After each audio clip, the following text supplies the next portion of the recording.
الفاتحہ۔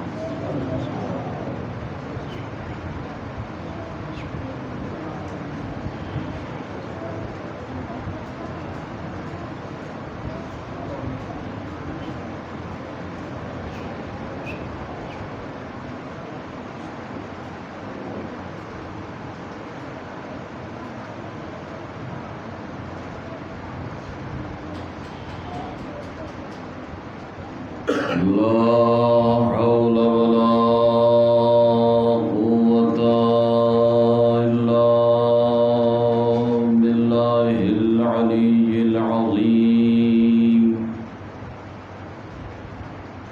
أعوذ بالله من الشيطان الرجيم، بسم الله الرحمن الرحيم۔ الحمد لله رب العالمين، والعاقبة لأهل التقوى واليقين، والجنة للموحدين، والنار للمشركين والكافرين۔ الصلاة والسلام على المصطفى الأمجد المحمود الأحمد أبي القاسم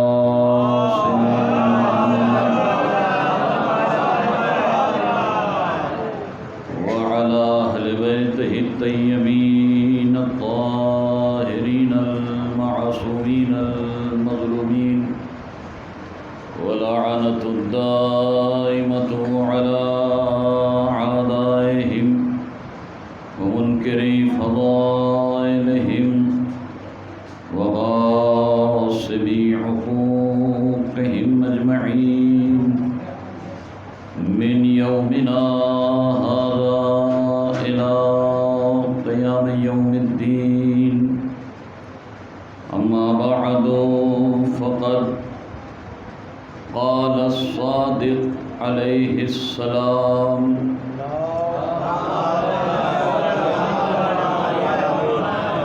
إن لقتل الحسين حرارة في قلوب المؤمنين لا تبردوا أبدا۔ السلام علیکم۔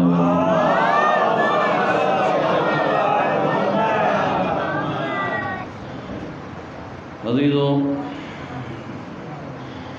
اس وقت میرے موبائل کی گھڑی میں 11:07 ہو چکے ہیں۔ مجھے لگتا ہے یہ گھڑی کچھ سست ہے، اس لیے یہ بالکل صحیح گھڑی ہے۔ اور جہاں تک شاید زوال کا وقت 12:01 پہ، ہاں، تو بس زیادہ سے زیادہ 45 منٹ، اس سے زیادہ بالکل وقت نہیں ہے، اس لیے کہ یہاں سے مسجد تک جانا، وضو وغیرہ کرنا، دیگر چیزیں ضروریات، تو انشاءاللہ بس 11:50 تک انشاءاللہ ضرور گفتگو ختم ہو جائے گی۔ ایک مل جل کے صلوات پڑھیں۔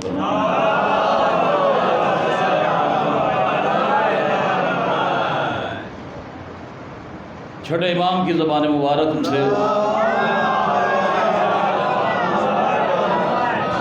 نکلے ہوئے جن بابرکت فقروں کو میں نے شب کی گفتگو میں سرنامہ بیان بنایا تھا، انہی گفتگو کو، انہی جملوں کا سہارا لے کر اپنی گفتگو کو آگے بڑھانا اور چند باتیں آپ کے اذان عالیہ کے حوالے کرنا مقصود ہے۔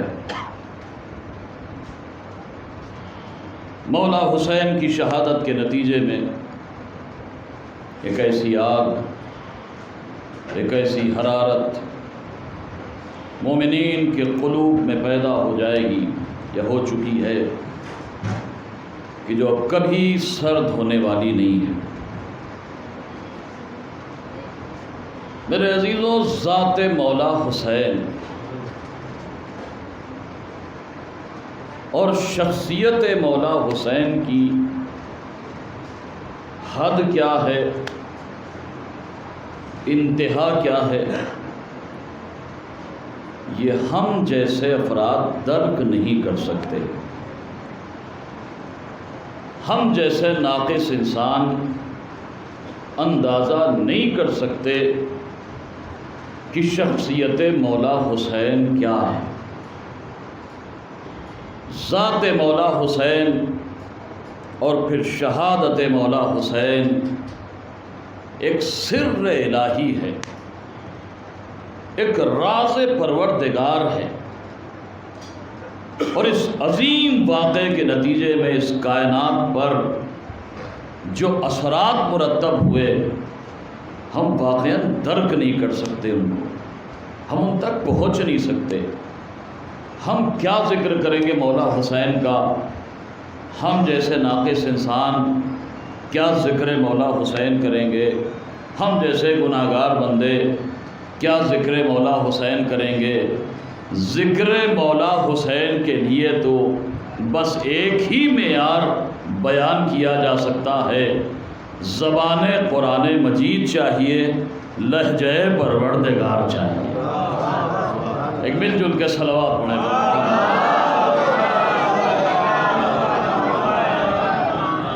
اور اس کے علاوہ کوئی اور معیار ذکر مولا حسین کے لیے ہو ہی نہیں سکتا. عجیب ذات ہے، عجیب ہستی ہے. اور جیسا کہ میں نے شب کی مجلس میں کہا تھا، کوئی یہ نہ سمجھے کہ ہم ذکر حسین کر رہے ہیں، ہم بہت بڑے ذاکر ہیں، ہم بہت بڑے شاعر ہیں، ہم بہت بڑے نوحہ خان ہیں، ہم ماتم کر رہے ہیں، ہم عزاداری کر رہے ہیں. نہیں، یہ عزاداری ہمارے ذریعے نہیں پہچانی جاتی ہے، ہم عزاداری کے ذریعے پہچانے جاتے ہیں. یہ عزاداری ہماری پہچان کا ذریعہ ہے. ہم یہ ذکر کر کے بس دنیا کو یہ بتانا چاہتے ہیں کہ ہم حسینی پیروکار ہیں، یزید کے پرستار نہیں ہیں.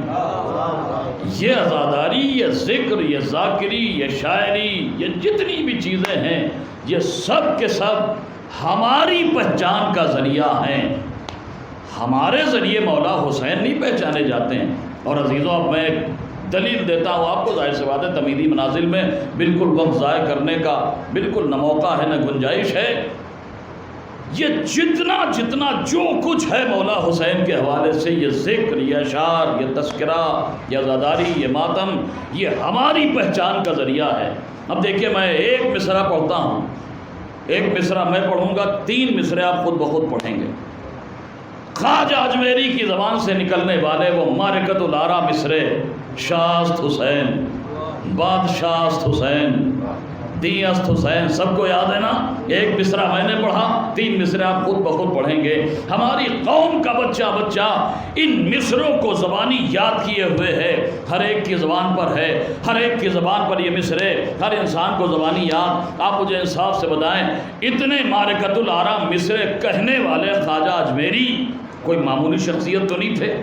ایسا تو نہیں تھا یہ کہا جا سکتا ہو کہ انہیں شاعری سے کوئی مطلب ہی نہیں تھا، وہ شاعری کرنا جانتے ہی نہیں تھے. نہیں، اتنے معرکۃ الآرا مصرے کہنے والے خواجہ، اس بات کی دلیل ہے کہ خواجہ بہت بڑے شاعر کا بھی نام ہے. خواجہ فقط پیر صاحب نہیں ہے، وہ فقط خواجہ صاحب نہیں ہے، فقط درگاہ سے ان کا رابطہ نہیں ہے، بلکہ ایسے معرکۃ الآرا مصرے کہنے والا اقبال خواجہ اس بات کی دلیل ہے کہ خواجہ معین الدین چشتی اجمیری دنیا ادب میں ایک بہت بڑے شاعر کا نام ہے.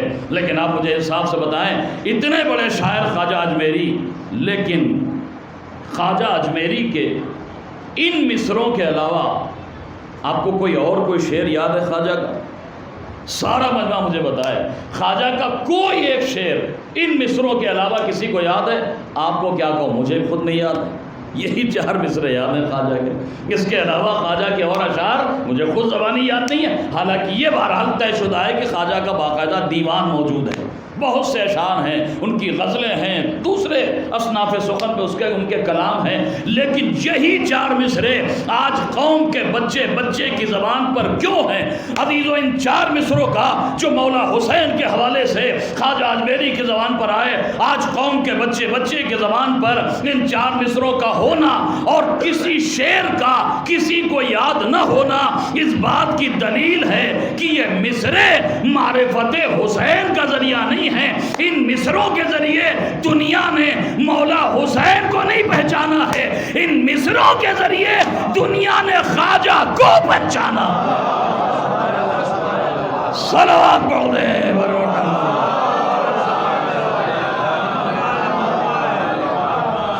ان مصروں کے ذریعے دنیا نے خواجہ کو پہچانا ہے، ورنہ نہ جانے کتنے پیر اور کتنے خواجہ اپنی اپنی درگاہوں میں غائب ہو گئے، کسی کو پتہ بھی نہیں، کوئی نام بھی نہیں جانتا۔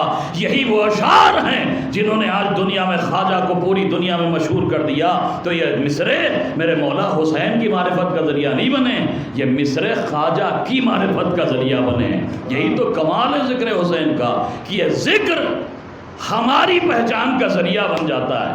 اور پھر عزیزوں خدا کی قسم، اب بات آ ہی گئی ہے تو سن لیجئے، جو الفاظ استعمال کیے ہیں خواجہ نے، شاست حسین، بادشاست حسین، دین است حسین، دین پناست حسین۔ حسین دین بھی ہیں، دین کی پناہ بھی ہیں۔ دیکھیے خواجہ اجمیری نے میرے مولا حسین کو دین کہا ہے، حسین دین ہیں۔ حالانکہ عزیزوں مسلمانوں کا ایک بہت بڑا طبقہ، ٹھیک ہے خواجہ نے کہا ہے حسین دین ہے، لیکن مسلمانوں کا ایک بہت بڑا طبقہ ایسا ہے جو خواجہ صاحب کو کوئی اہمیت نہیں دیتا، ان کے در پر کبھی سر نیاز جھکانے نہیں جاتا۔ ان کی نظر میں خواجہ کی پیری، خواجہ کا خواجہ ہونا، اس سب کی کوئی اہمیت نہیں ہے۔ ایک ہے ایسا طبقہ، بہرحال اپنے اپنے نظریات ہیں، اس سے مجھے کوئی بحث نہیں ہے، کوئی اختلافی میٹر یہاں نہیں چھیڑنا ہے۔ لیکن بس کہنے کا مقصد یہ ہے کہ خواجہ نے کہا تو ہے کہ میرا مولا حسین دین ہے، لیکن وہ افراد جن کے نظریات کے اعتبار سے خواجہ، یہ درگاہ، یہ پیر، یہ مرید، اس سب کی کوئی اہمیت نہیں ہے، وہ کہہ سکتے ہیں صاحب کہا ہوگا خواجہ نے حسین کو دین، ہم تو نہیں مانتے۔ ہماری نظر میں خواجہ کی کوئی خاص اہمیت نہیں ہے، نہ خواجہ کوئی نبی ہیں، نہ کوئی امام ہیں، نہ معصوم ہیں، تو پھر خواجہ کا قول ہمارے لیے حجت نہیں ہو سکتا۔ کہا ہوگا انہوں نے، بہت سے اشعار کہے جاتے ہیں، شعرا کہا ہی کرتے ہیں، لیکن ہم نہیں مانتے کہ حسین دین ہیں۔ دیکھیے ایسے افراد جو یہ کہیں کہ خواجہ کا قول ہمارے لیے حجت نہیں ہے، ہم بھی مانتے ہیں کہ خواجہ نبی نہیں ہے، خواجہ امام نہیں ہے، خواجہ معصوم نہیں ہے، خواجہ کا قول عام حالات میں ہمارے لیے حجت نہیں ہو سکتا، لیکن خواجہ کے یہ مصرے حجت ہیں۔ اور اس کی دلیل یہ ہے کہ سینکڑوں سال گزر گئے خواجہ اجمیری کو یہ مصرے کہے ہوئے، دنیا میں بڑے سے بڑے دشمن اہل بیت پیدا ہو گئے، مجلسیں بدعت فتویٰ لگا، گریہ بدعت فتویٰ لگا، فرش ازا غلط فتویٰ لگا، تبرک غلط فتویٰ لگا، نظر و نیاز غلط فتویٰ لگا، یہ غلط وہ غلط، یہ بدعت وہ بدعت، سارے فتوے آئے۔ لیکن عزیزوں سینکڑوں سال گزرنے کے بعد بھی آج تک دنیا کے کسی گوشے سے یہ صدا بلند نہ ہوئی کہ قول خواجہ غلط ہے۔ اللہ اکبر، اللہ اکبر۔ آج تک دنیا کے کسی گوشے سے آپ نے یہ صدا نہ سنی ہوگی کہ خواجہ کے مصرے غلط ہیں۔ عزیزوں سینکڑوں سال سے دنیا کا خاموشی سے خواجہ کے یہ مصرے سنتے رہنا اس بات کی دلیل ہے کہ جانے انجانے میں سب کو اقرار ہے کہ قول خواجہ صحیح ہے۔ دنیا خاموشی سے سن رہی ہے، اور عزیزوں یہ مقولہ تو دنیا جانتی ہے کہ خاموشی رضامندی کی علامت ہوتی ہے۔ علماء کرام تشریف فرمائیں، برابر سابقہ پڑھتا رہتا ہے، جہاں آپ تو پڑھنے گئے یہی جملے زبان پہ آتے ہیں، آپ کی خاموشی رضامندی تصور کی جا رہی ہے۔ تو دنیا یہ مقولہ جانتی کہ خاموشی رضامندی کی علامت ہوتی ہے۔ اگر سینکڑوں سال سے دنیا برابر خواجہ کے مصرے سن رہی ہے تو اس کا مطلب جانے انجانے میں سب کو اقرار ہے کہ قول خواجہ صحیح ہے۔ اچھا دیکھیے، اب اگر کوئی سر پھرا اٹھ کے کہہ بھی دے کہ صاحب خواجہ کا یہ قول صحیح نہیں ہے، تو اب اس لیے قابل قبول نہیں ہے کہ سینکڑوں سال تک کہاں سوتے رہ گئے، جو اب آگے کہہ رہے ہو غلط ہے۔ ارے بھائی سینکڑوں سال سے تمہارا خاموشی سے سننا دلیل ہے کہ تم نے مان لیا کہ قول خواجہ صحیح ہے۔ عزیزو حسین دین ہے خواجہ کے قول کی روشنی میں۔ ایک اسی سے ملتا جلتا قول اور ملتا ہے، حالانکہ بہرحال وہ قول بہت بلند ہے، خواجہ غیر معصوم ہے، خواجہ عام انسان ہے، وہ قول قول نبی ہے، لیکن بہرحال کہیں نہ کہیں تھوڑا بہت ملتا جلتا نظر ضرور آتا ہے۔ میرے مولا حسین کے لیے خواجہ نے کہا حسین دین کا نام ہے، اور حسین کے مقدس بابا کے لیے نبی کریم کے زبان پر فقرے آئے برز الایمان کلہ الی الکفر کلہ. تو عزیزو دونوں اقوال میں کچھ تھوڑی بہت مماثلت ضرور نظر آتی ہے.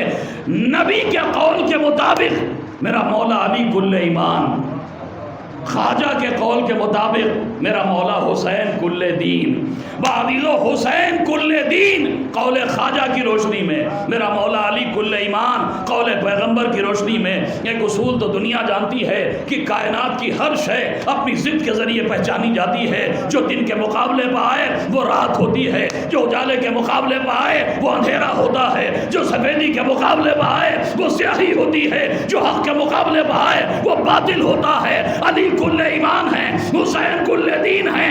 اب ایک اصول دنیا یاد رکھے، جو علی کے مقابلے پہ آیا بے ایمان ہو گیا، حسین کے مقابلے پہ آیا بے دین ہو گیا.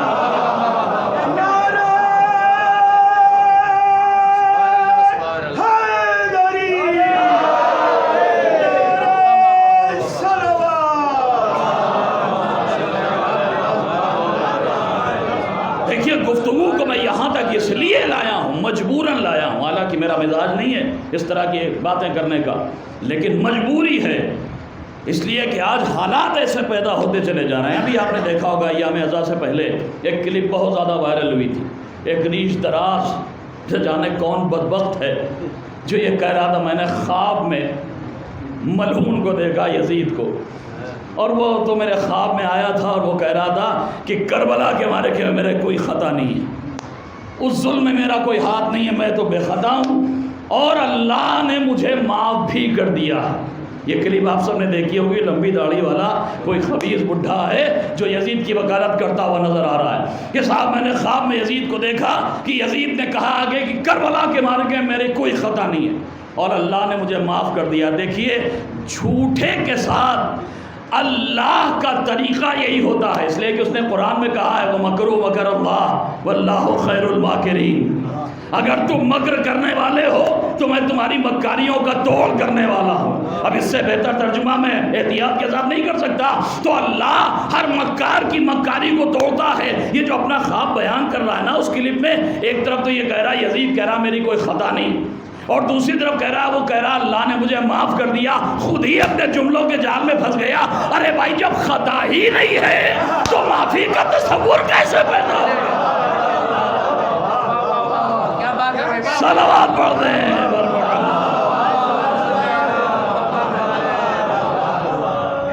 جب خطا ہی نہیں ہے تو پھر یہ کہاں سے آ گیا کہ اللہ نے مجھے معاف کر دیا؟ تو ہر جھوٹا اپنے جملوں کے جال میں خود ہی پھنس جاتا ہے. گفتگو کو یہاں تک اسی لیے لایا ہوں کہ آج ایسے ایسے بے حیا اور بے غیرت پیدا ہو رہے ہیں جو یزید کی وکالت کرتے نظر آتے ہیں. عزیزوں، اہل سنت بھائیوں کے ایک بہت بڑے عالم، بہت مشہور نام ہے محدث دہلوی، بہت بزرگ ہستی ہیں، بہرحال بہت احترام کرتے ہیں ہمارے اہل سنت بھائی، ان کا بہت بڑا نام ہے. انہوں نے ایک مختصر سا کتابچہ لکھا ہے، چھوٹا سا کتابچہ ہے زبان عربی میں، لیکن اپنے اندر مطالب و مفاہیم کا ایک سمندر ہے جسے چھپائے ہوئے ہے. اس کتابچے کا نام ہے سر الشہادتین، دو شہادتوں کا راز. عربی زبان میں کتابچہ. اس کتابچے میں محدث دہلوی لکھتے ہیں کہ اللہ کے جتنے برگزیدہ بندے دنیا میں آئے، دیکھیں من ترجمہ میں شاید نہ کر پاؤں، ہر لفظ یاد نہیں ہے، لیکن مفہوم بیان کر رہا ہوں جو اس میں محدث دہلوی نے لکھا ہے کہ اللہ کے جتنے برگزیدہ بندے آئے ان میں سے زیادہ تر کو اللہ نے شرف شہادت دیا، شہادت کا مرتبہ دیا. محدث لکھتے ہیں کہ اللہ کے زیادہ تر بندوں کو شہادت کا مرتبہ ملا، لیکن مصلحت پروردگار یہ تھی کہ اللہ نے اپنے نبی کریم کو بظاہر شہادت کا مرتبہ نہیں دیا. اب کیوں نہیں دیا اس کی وجہ بھی محدث لکھتے ہیں کہ صاحب جتنے بندے شہید ہوئے اللہ کے، وہ سب یا تو ان کو ظاہری شہادت ملی، تلوار کے ذریعے شہید ہوئے، یا سری شہادت ملی، چھپی ہوئی شہادت یعنی زہر کے ذریعے شہید ہوئے. جتنے بھی افراد برگزیدہ بندے اللہ کے شہید ہوئے وہ یا تو تلوار کے ذریعے ظاہری شہادت میں شہید ہوئے یا سری شہادت ظاہر کے ذریعے شہید ہوئے. کہا اللہ اگر نبی کریم کو بھی بظاہر شہادت کا مرتبہ دیتا تو یا تو نبی تلوار سے شہید ہوتے یا نبی زہر سے شہید ہوتے.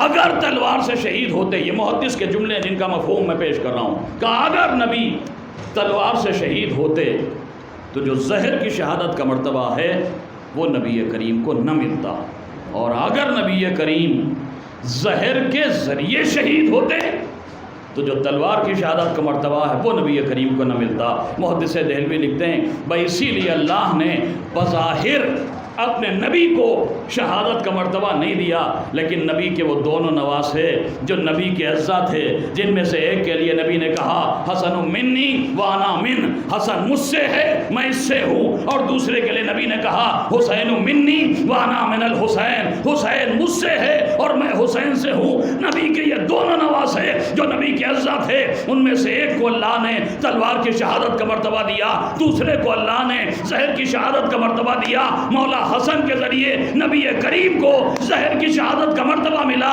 حسین کے ذریعے نبی کریم کو تلوار کی شہادت کا مرتبہ ملا. یعنی اتنا تو واضح ہو گیا کہ خواجہ کی نظر میں حسن کی شہادت بھی نبی کی شہادت ہے، حسین کی شہادت بھی نبی کی شہادت ہے. بدل چاہتا ہے ہاتھوں کو جوڑ کر روح محدث سے کہوں اے محدث دہلوی، کاش آپ نے اتنا اور بڑھا دیا ہوتا.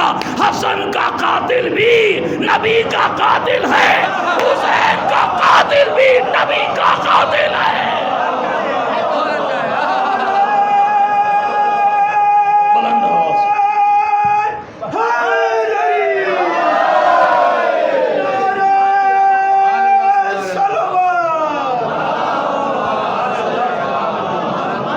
اے محدث دہلوی، کاش آپ نے اتنا اور بڑھا دیا ہوتا کہ مولا حسن کا قاتل بھی قاتل نبی ہے اور مولا حسین کا قاتل بھی قاتل نبی ہے، تو پھر آج یہ مسئلہ شاید نہ ابھرتا.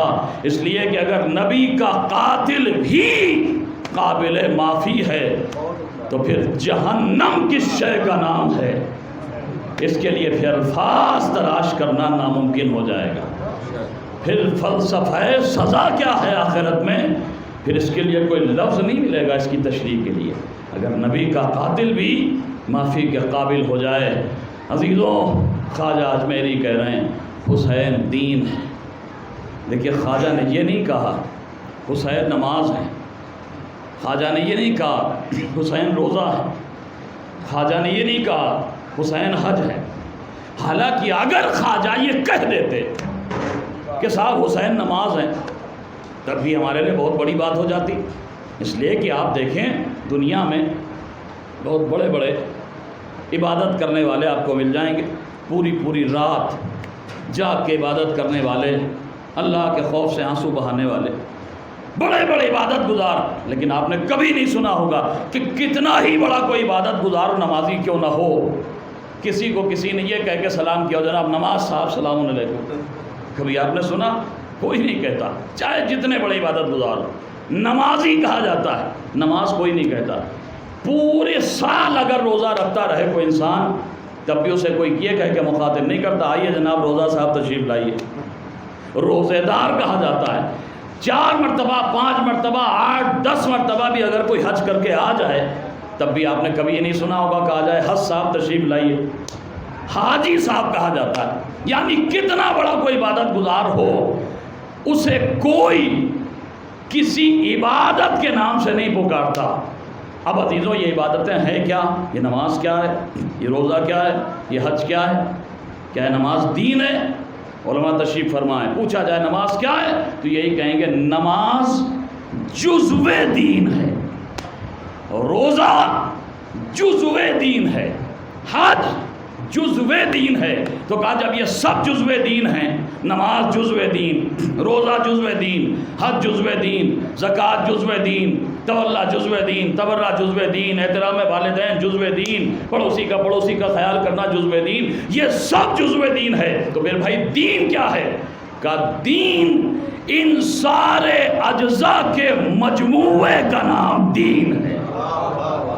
نماز دین ہے، روزہ دین ہے، حج دین ہے، زکوٰۃ دین ہے، تولا تبرع دین ہے، احترام والدین دین ہے، اور ان سب کے مجموعے کا نام دین ہے۔ اور دنیا عظمت مولا حسین دیکھے، دنیا کے بڑے سے بڑے عبادت گزار کو بھی کوئی ایک جزو دین کہہ کر مخاطب کرنے پر تیار نہیں، خواجہ میرے مولا کو کل دین کہہ کے پکار رہے ہیں۔ صلوات پڑھ دے۔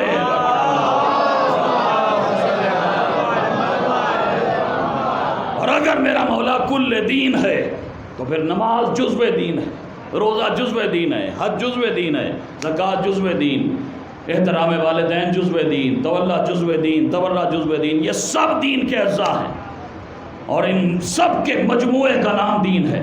اس کا مطلب نماز دین میں ہے، روزہ دین میں ہے، حج دین میں ہے، اور میرا مولا حسین قول خواجہ کی روشنی میں کل دین ہے۔ اگر حسین کل دین ہے تو اس کا سیدھا سا مطلب یہ ہے نماز بھی حسین کے ساتھ، روزہ بھی حسین کے ساتھ، حج بھی حسین کے ساتھ، زکوٰۃ بھی حسین کے ساتھ، تولا حسین کے ساتھ، تبرع حسین کے ساتھ، احترام والدین حسین کے ساتھ، بھائی سے بھائی کی محبت حسین کے ساتھ، ایک دوسرے سے صلہ رحم حسین کے ساتھ، صداقت حسین کے ساتھ، حقانیت حسین کے ساتھ، اس لیے کہ یہ سب دین کے اجزاء ہیں۔ اور اگر یہ سب میرے مولا حسین کے ساتھ ہیں تو میرے نوجوانوں یاد رکھنا، اگر دعوے غلام حسین ہے، محبت حسین کا دعویٰ ہے، تو یہ سارے اجزاء حسین کے ساتھ ہیں۔ اس کا سیدھا سا مطلب یہ ہے کہ اگر نماز حسین کے ساتھ ہے تو حسینی کبھی بے نمازی نہیں ہو سکتا ہے، حسینی کبھی بے روزے دار نہیں ہو سکتا، حسینی کبھی جھوٹا نہیں ہو سکتا، حسینی کبھی گستاخ والدین نہیں ہو سکتا، حسینی کبھی واجب حد سے اپنے منہ کو پھیر نہیں سکتا۔ اور عزیزو اگر سب کچھ پایا جا رہا ہے، کوئی یہ دعویٰ کر رہا ہے کہ میں محب حسین ہوں، لیکن یہ اجزاء دین اس کی زندگی میں نظر نہ آئے، نماز نظر نہ آئے، روزہ نظر نہ آئے، حج نظر نہ آئے، صداقت نظر نہ آئے، احترام والدین نظر نہ آئے، صلہ رحم نظر نہ آئے، تو پھر میرے عزیزو یاد رکھنا دعویٰ تو ہے لیکن یہ دعویٰ کھوکھلا ہے، اس لیے کہ حسین کل دین کا نام ہے۔ حسینی سب کچھ ہو سکتا ہے، بے دین نہیں ہو سکتا۔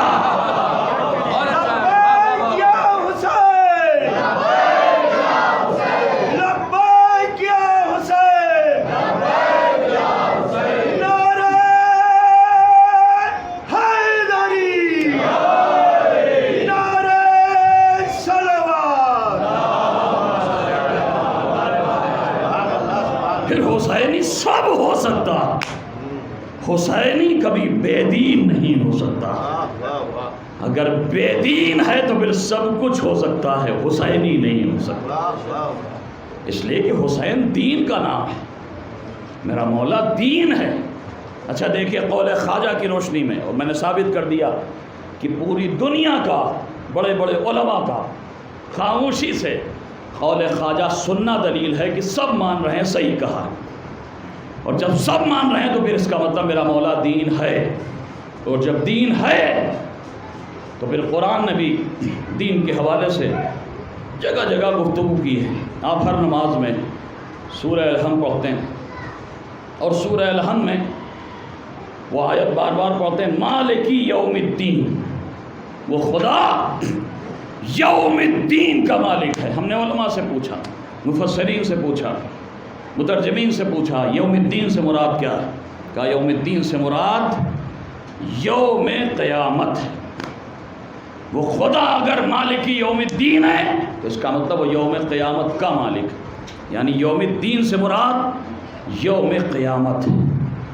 اب اگر یوم الدین سے مراد یوم قیامت ہے اور خواجہ کہہ رہے ہیں حسین دین ہے، قیامت یوم الدین ہے، میرا مولا حسین دین ہے، تو اب عزیزو اگر قیامت یوم الدین ہے اور حسین دین ہے، تو آپ سے اگر کوئی سوال کرے کہ قیامت کی ڈیفینیشن کیا ہے، قیامت کی تعریف کیا ہے، ذرا سا تشریح کیجئے، ذرا سا وضاحت کیجئے، تو میرے عزیزوں کسی علمی بحث میں جانے کی ضرورت ہی نہیں ہے۔ قیامت کی مختصر سی تعریف یہ ہوگی کہ قیامت یوم الدین ہے، میرا مولا حسین دین ہے۔ اس کا سیدھا سا مطلب یہ ہے یوم قیامت یوم حسین ہے۔ اور اگر یوم قیامت یوم حسین ہے تو میرے نوجوانوں ایک توبہ دے رہا ہوں، یاد رکھنا، اگر یوم قیامت یوم حسین ہے تو پھر قیامت کے لیے بہت زیادہ پریشان ہونے کی ضرورت نہیں ہے۔ یوم قیامت یوم حسین ہے، ہر حسینی کے لیے جزا کا دن ہے، ہر یزیدی کے لیے سزا کا دن ہے۔ صلوات پڑھ دیں۔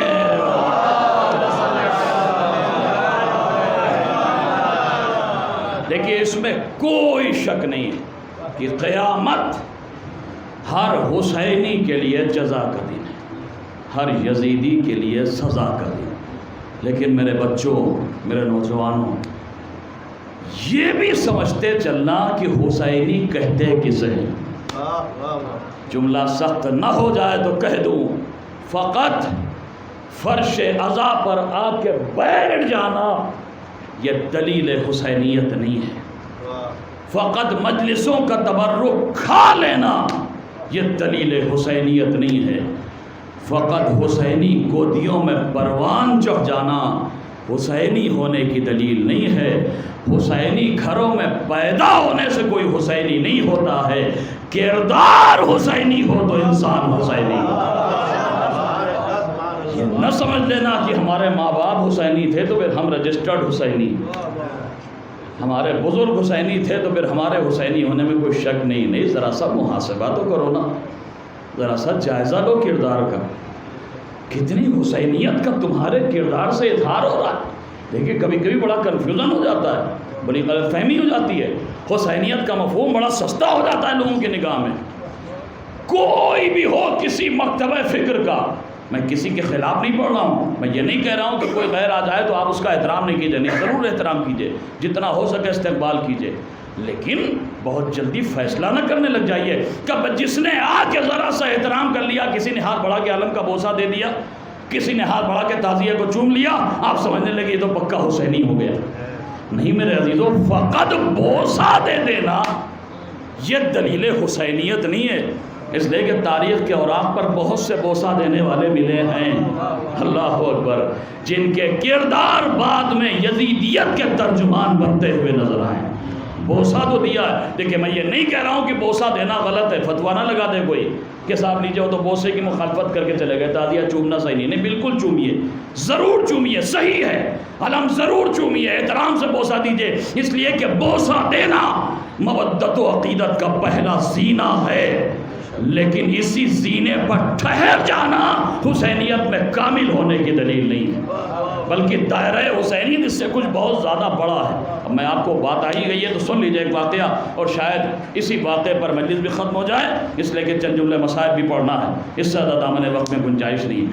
فقط بوسے پر آ کر ٹھہر جانا، بوسہ لینا پہلا زینہ ضرور ہے حسینیت کا، لیکن یہی بات کہ اگر انسان ٹھہر گیا تو پھر یقین جانیے مفہوم حسینیت سے اسے آشنائی نہیں بھی۔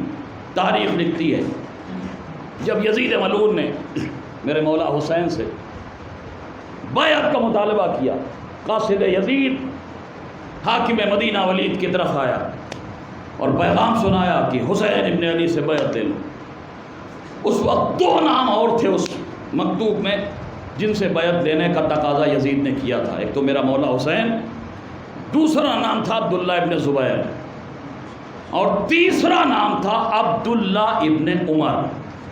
یہ دو نام اور تھے جن سے بیعت لینے کا تقاضا کیا گیا تھا خاص طور پر۔ میرے مولا حسین نے، آپ بہتر جانتے ہیں، تفصیل میں جانے کا موقع نہیں ہے، حالات کی نزاکت کو دیکھتے ہوئے مدینہ چھوڑا، مکے کی طرف آ گئے۔ عبداللہ ابن زبیر نے بھی یہی کیا، مدینہ چھوڑ دیا، مکے آ گئے۔ اور یہ تیسرا نام جو عبداللہ ابن عمر ہے، اس کے بارے میں ملتا ہے کہ یہ پہلے ہی بغرض عمرہ مدینے پہنچ چکا تھا، مکے پہنچ چکا تھا مدینے سے۔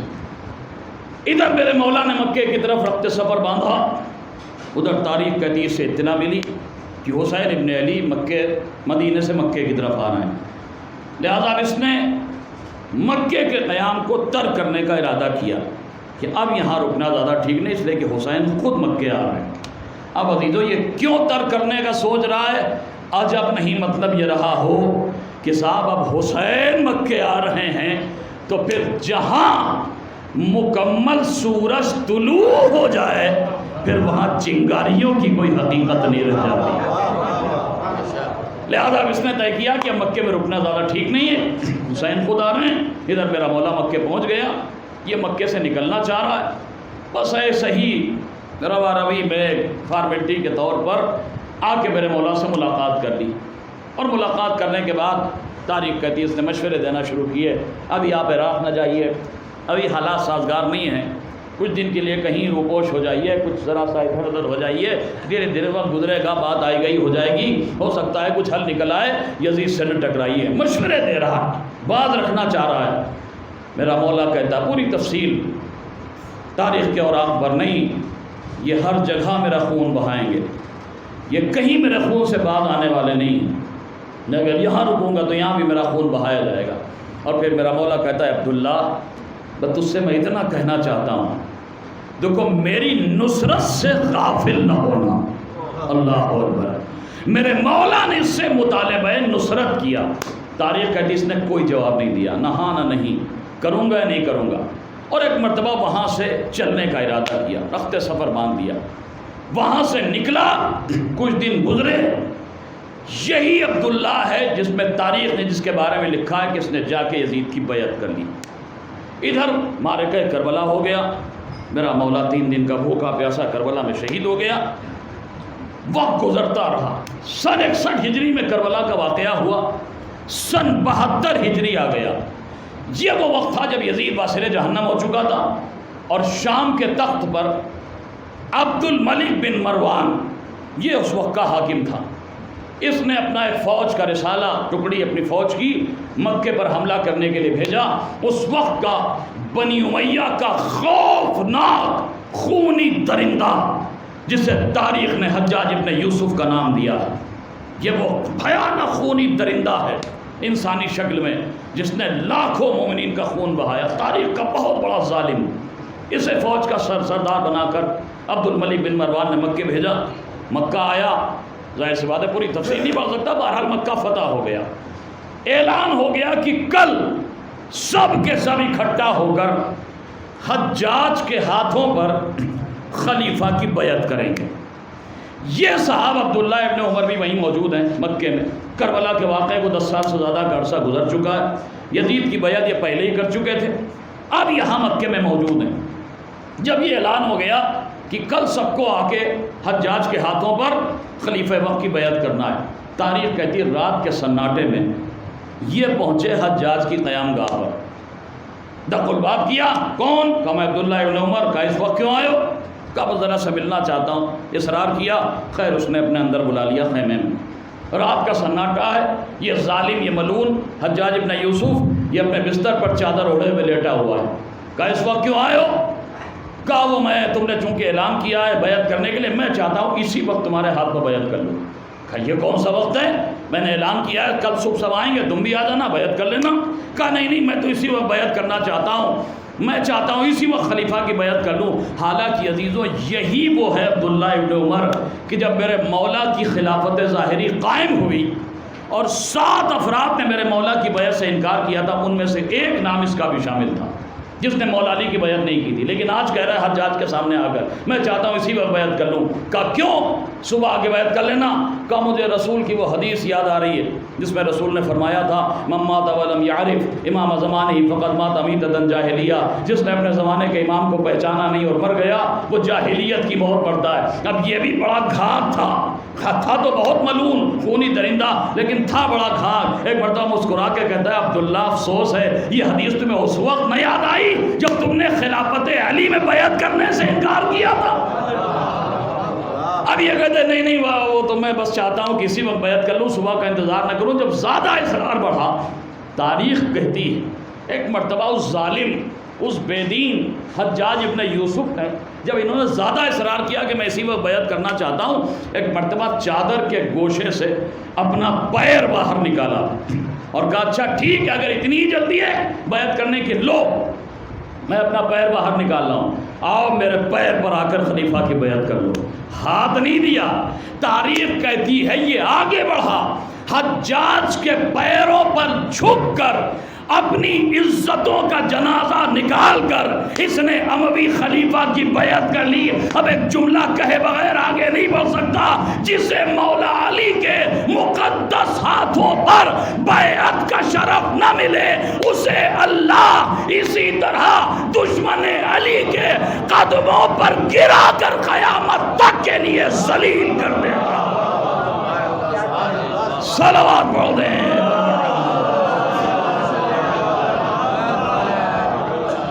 تاریخ کہتی اس نے حجاج کے پیروں پر خلیفہ کی بیعت کی، اپنی عزتوں کا جنازہ نکالا، واپس ہو گیا۔ حالانکہ یہی وہ شخص ہے جس نے مولا علی کی بیعت نہیں کی تھی، اور یہی وہ ہے، اب جہاں تک آپ کو لانا چاہ رہا تھا جس کے لیے پورا واقعہ سنایا، تاریخ کہتی ہے جب یہ مکے میں میرے مولا حسین سے ملاقات کرنے کے لیے آیا اور اس نے مشورہ دیا، مولا نے اس کا مشورہ قبول نہیں کیا، یہ جانے لگا، مولا نے نصرت کا تقاضا کیا، اس نے کوئی جواب نہیں دیا، لیکن جاتے جاتے ایک جملہ کہتا ہے، فرزند رسول میری خواہش ہے ذرا صاحب اپنا پیراہن ہٹائیے، میں چاہتا ہوں آپ کے سینے کا بوسہ لے لوں۔ اللہ اکبر، بس جہاں تک آپ کو لانا چاہ رہا تھا، فقط بوسہ لے لینا یہ حسینیت کے مکمل ہونے کی دلیل نہیں ہے، پہلا زینہ ضرور ہے، اتنا کہہ سکتا ہوں۔ یہ کہتا میں آپ کے سینے کا بوسہ لینا چاہتا ہوں، کہا کیوں؟ کہا فرزند رسول میں نے بارہا دیکھا ہے کہ اللہ کا نبی آپ کے اسی سینے مبارک کا بوسہ لیا کرتا تھا۔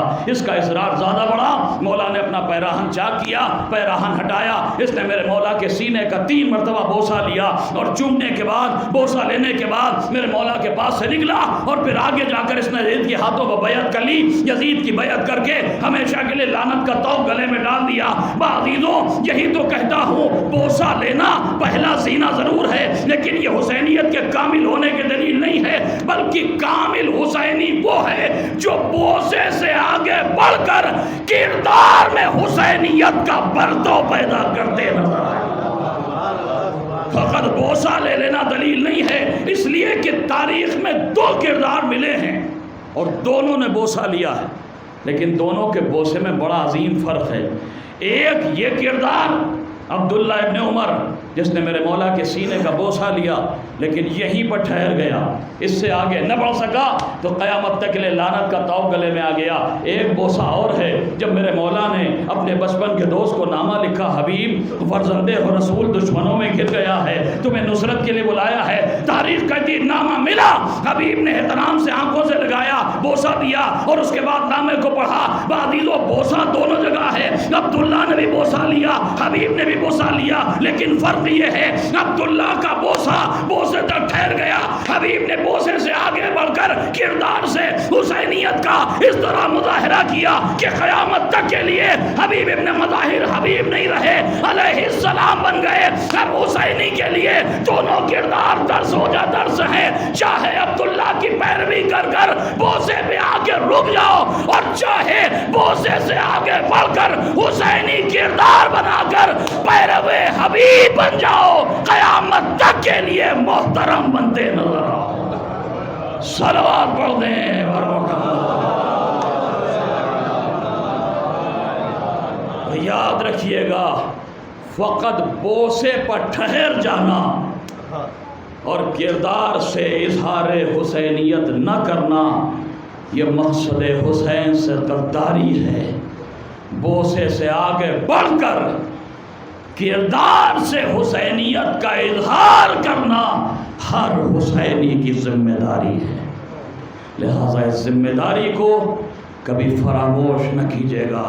میں نے کل کی گفتگو میں ایک جملہ کہا تھا کہ موقع ملا تو میں کل واضح کروں گا کہ شہزادی زینب نے کیوں کہا تھا میرے لال ایک مکان خالی کرا دو، یزید سے کہو ایک مکان خالی کرا دے، میں اپنے بھیا حسین کا ماتم کرنا چاہتی ہوں۔ کیوں کہا شہزادی زینب نے؟ مسائل پڑھوں گا لیکن ذرا سا 2-3 منٹ اور میرا ساتھ دیں۔ کیوں کیوں کہا شہزادی زینب نے؟ کیا ہم سمجھتے ہیں؟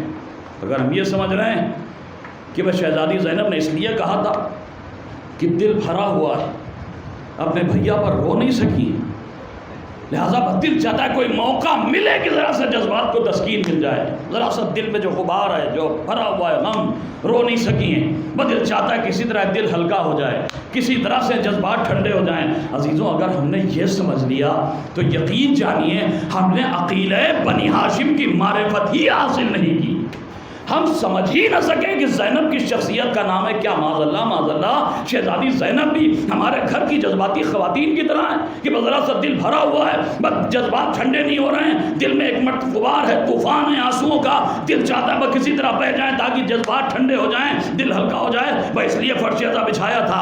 اگر ہم نے یہ سمجھ لیا تو یقین جانیے ہم نے معرفت زینب حاصل نہیں کی، ہم نہیں سمجھ سکے زینب کی شخصیت کا نام ہے۔ بظاہر دو مقاصد نظر آتے ہیں جس کے لیے میری شہزادی نے فرش ازا بچھانے کا اہتمام کیا۔ پہلا مقصد، شام کی سرزمین پر بعد کربلا زینب کے ذریعے بچھایا گیا فرش ازا، اوراق تاریخ پر بعد کربلا تاریخ کی پہلی عزاداری، پہلی مجلس حسین، پہلا فرش ازا۔ مقصد کیا ہے زینب کا؟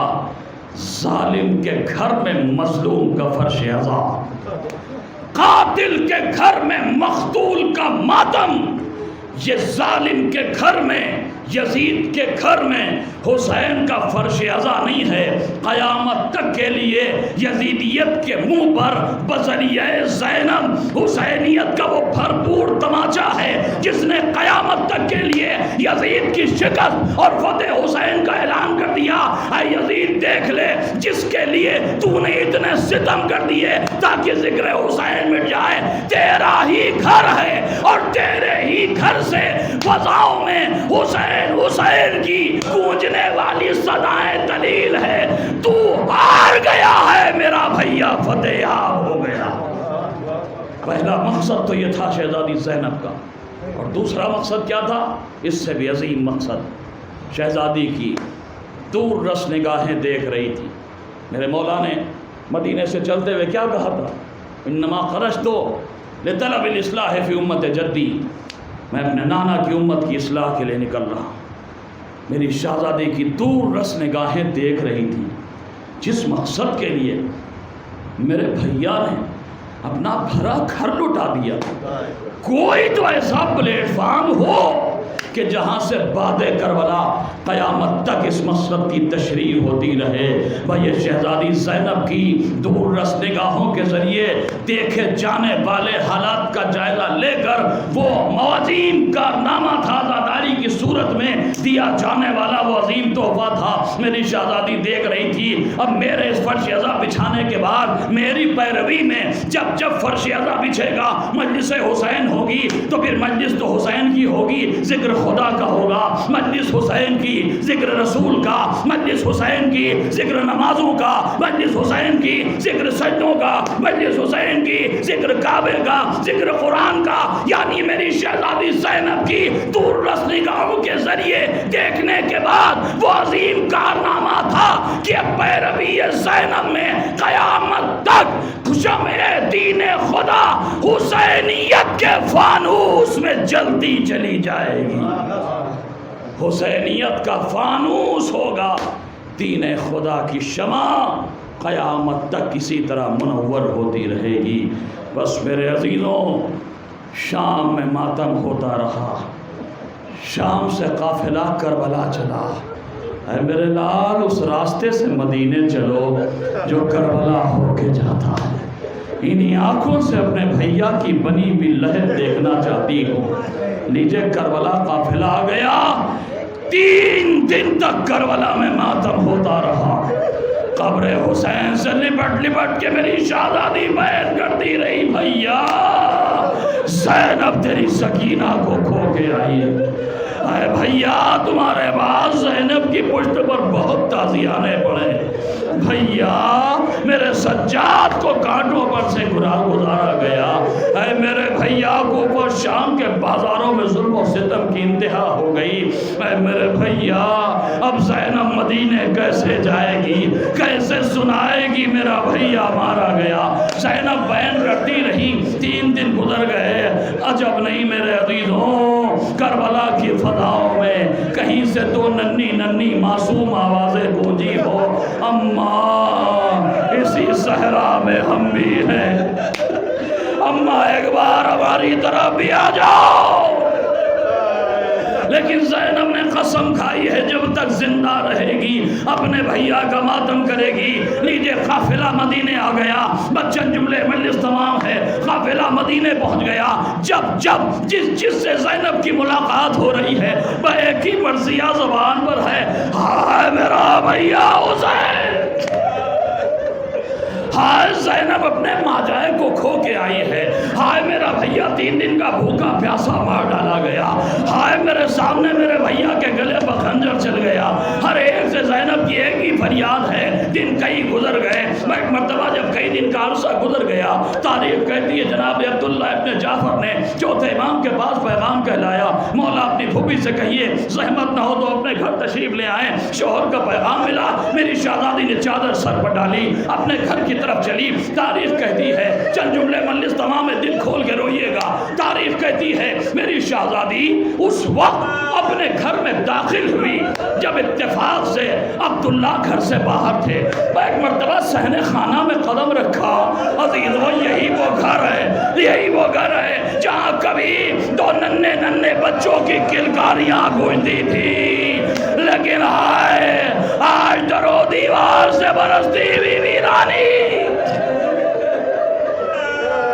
آج چاروں طرف سناٹے کا راز، ایک پرہول سناٹا۔ زینب نے حسرت سے در و دیوار بنے گا کہ مجھے نہیں پتا کون کون سے مناظر نظروں میں آئے ہوں گے۔ ہر تاریخ میں اتنا کہتی ہے میری شہزادی ایک مرتبہ صحن خانہ میں خاک پر بیٹھ گئی، خاک پر بیٹھ کے زینب نے گریہ کرنا شروع کر دیا۔ عزیزوں چند لمحے گزرے تھے، دروازہ کھلا، عبداللہ گھر میں داخل ہوئے۔ ایک مرتبہ عجیب منظر دیکھا، ایک ضعیفہ جس کی کمر خمیدہ ہے، جس کے چہرے پر جھریاں پڑی ہوئی، جس کے بال سفید ہو چکے ہیں، صحن خانہ میں بیٹھی ہوئی گریہ میں مشغول ہے۔ عبداللہ ایک مرتبہ کہتے ہیں ضعیفہ تم کون ہو؟ ارے تمہیں پتہ نہیں ہے میرا بھرا گھر کربلا میں لٹ گیا،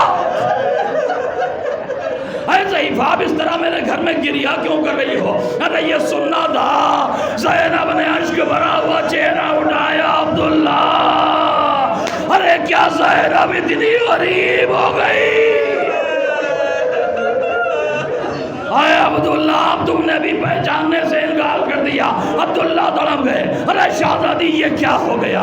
شہزادی یہ بال کیسے سفید ہوئے؟ یہ کمر کیسے خمیدہ ہو گئی؟ زینب کہتی عبداللہ یہ نہ پوچھو، عبداللہ یہ پوچھو زینب زندہ کیسے رہ گئی؟ اے عبداللہ یہ سوال نہ کرو۔ تاریخ کہتی عبداللہ آگے بڑھے، جلدی سے بازو تھاما، شہزادی اٹھیے، شہزادی آپ کی جگہ صحن خانہ نہیں ہے، اے شہزادی اٹھیے حجرے میں چلیے۔ عبداللہ نے سہارا دیا، بازو پکڑا، زینب اٹھی حجرے کی طرف چلی، عبداللہ بازو پکڑ کے سہارا دے رہے۔ بس تاریخ کہتی ہے ایک مرتبہ جیسے ہی حجرے کے دروازے پہ قدم رکھا، ارے قیامت ہو گئی۔ زینب کی نظروں کے سامنے ایک جانب 2 ننھے ننھے مسلح، 2 ننھے ننھے بستر، ہر ایک مرتبہ صبر کا بندھن ٹوٹا، اپنے کو مسلوں پر گرا دیا۔ اے میرے بچوں ارے مجھے معاف کر دینا، لیکن زینب نے قسم کھائی ہے جب تک زندہ رہے گی اپنے بھیا کا ماتم کرے گی۔ اے میرے بچوں وہ ماں کیا کرے جس کا بھیا بھی چھٹ گیا، جس کی آغوش بھی اجڑ گئی؟ میرے بچوں تم تو رخصت ہو گئے، ہائے زینب خون کے آنسو بہاؤ۔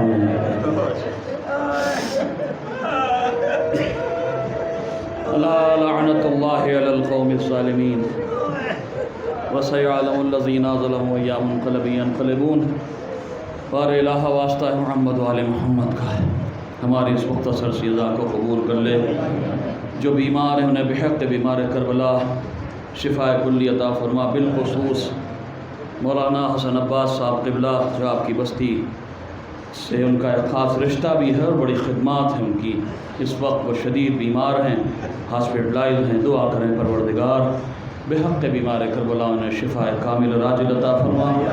اس کے ساتھ ہی میرے ایک عزیز دوست مولانا عاصم باقری صاحب قبلہ، ان کے بڑے بھائی جو قافلے وغیرہ لے جاتے تھے، وہ بھی اس وقت شدید طور پر بیمار ہیں، ہاسپٹلائز ہیں، موت و زیست کی کیفیت میں ہیں، دعا کریں پروردگار ان کو بھی شفا کامل راجل عطا فرما۔ دنیا میں جہاں جہاں محبان اہل بیت ہیں، شیعان حیدر کرار ہیں، بالخصوص وہ تمام زائر جو عراق پہنچ چکے ہیں یا عراق کے راہ میں ہیں، پروردگار ان سب کی جان و مال عزت آبرو کی حفاظت فرما، ظالموں ملعونوں اور یزیدیوں کو نیست نابود کر دے، ان کی سازشوں کو ناکام کر دے، پرچم کفر و نفاق کو سرنگو فرما، پرچم اسلام و ایمان کو سربلندی عطا فرما، علماء اعلام کا سایہ ہمارے سروں پر قائم رکھ، بالخصوص آیت اللہ خامنئی اور آیت اللہ سیستانی کو عمر طویل عطا فرما۔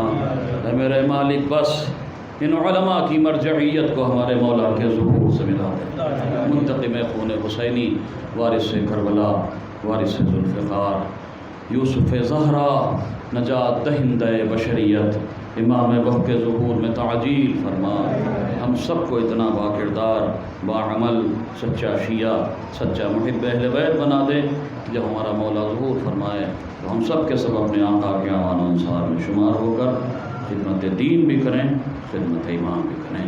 ربنا تقبل منا انکا انت السمیع العلیم۔